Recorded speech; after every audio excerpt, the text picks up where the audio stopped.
ওকে ওকে, অনেকেই আমার থেকে এই আই মেকআপের টিউটোরিয়ালটা চেয়েছিলে, so finally it is here.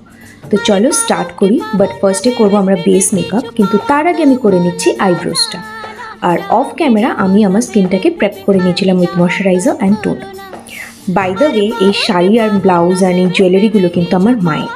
আর প্রত্যেকটা মেয়ের কাছে তার মায়ের ওয়ার্ড্রোব মানেই তার নিজের ওয়ার্ড্রোব।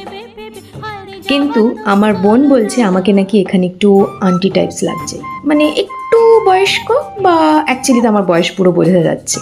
কিন্তু তোমরাই কমেন্টসে বলো যে এটাতে আমাকে অ্যাকচুয়ালিতে লাগছে না কেউ আমাকে প্রত্যেকবারের মতো ইরিটেট করার জন্য বলছে। আর হ্যাঁ, এবার আমি ছেলেদের অ্যাকর্ডিং যেটাকে ময়দা বলে সেটা দিয়ে আমি আমার পুরো বেস মেকআপটাকে সেট করে নিচ্ছি। আমার বেসটা অলমোস্ট কমপ্লিট। এবার ফাইনালি আই মেকআপের টাইম। স্মোকি আই করাটা এখন প্রায় সবাই জানে, কিন্তু ট্রিকটা হলো লেয়ারিংয়ের। আর তার উপর আমি ইউজ করছি এই গর্জিয়াস ব্লু শিমারি আই শ্যাডোটা। আর জানো তো, এই শিমারি শেডসগুলো ডিফারেন্ট বেসে কমপ্লিটলি ডিফারেন্ট লাগে, তাই প্লেসমেন্টটা ইজ ভেরি ইম্পর্ট্যান্ট। এবার একটু হাইলাইটার আর একটু লিপস্টিক, কারণ লিপস্টিক ছাড়া কোনো লুকই অসম্পূর্ণ। আর হ্যাঁ, মানুষকে খোঁচা দেওয়ার জন্যে ফলস ল্যাশ তো অবশ্যই লাগবে। তো ফাইনালি লুকটা কমপ্লিট। তোমাদের কেমন লাগলো কমেন্টসে জানিও।